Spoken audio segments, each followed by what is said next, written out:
أعوذ بالله من الشيطان الرجيم بسم الله الرحمن الرحيم والصلاة والسلام على رسول الله وعلى آله وأصحابه ومن تبعهم بإحسان إلى يوم الدين رب اشرح لي صدري ويسر لي أمري واحلل عقدة من لساني يفقهوا قولي. masu kallon mu da sauraron mu barkanmu da saduwa da ku a shirin lafiyar mai azumi. Shirin lafiyar mai azumi shiri ne da wannan tasha mai albarka Afirka TV3 ta ɗauka domin ba da shawarwari ga mai azumi ta yadda zai inganta lafiyarsa. A cikin wa'annan shiri insha Allahu za yi magana akan mai azumi ya kamata ya yi mu'amalarsa wajen sahur ɗin shi da kuma lokacin da rana, lokacin da zai mu'amalarsa na yau da kullum, lokacin buɗe baki. Sannan kuma za mu taɓa wasu cututtuka wanda suke ga ɗan adam kuma ya kamata yi mu'amala lokacin azumi. To daga farko dai bari mu fara da lokacin sahur.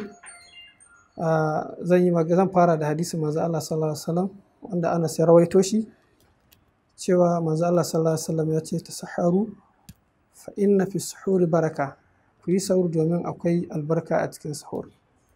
To lallai tunda manzo Allah ya ce akwai albarka, lallai akwai albarka. Ya rage ga mai azumi ya san albarkan ko bai sani ba.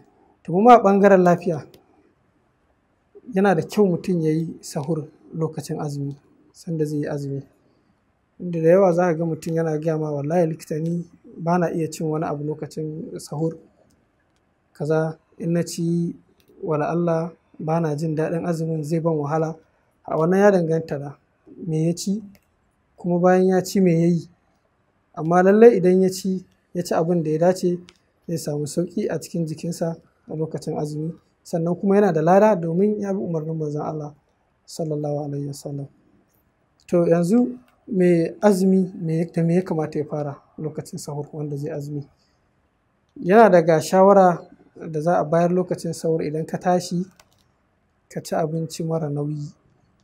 Abinci mara nauyi kuma ruwa kuma ba mai maiƙo ba, wanda in ka ci zai sa ka dinga yawan jin ƙishirwa ko kuma isa ka dinga yin ƙwarnafi. Maybe ka ci abincin kana ci ka kwanta baka bari ya gama tsargama ba.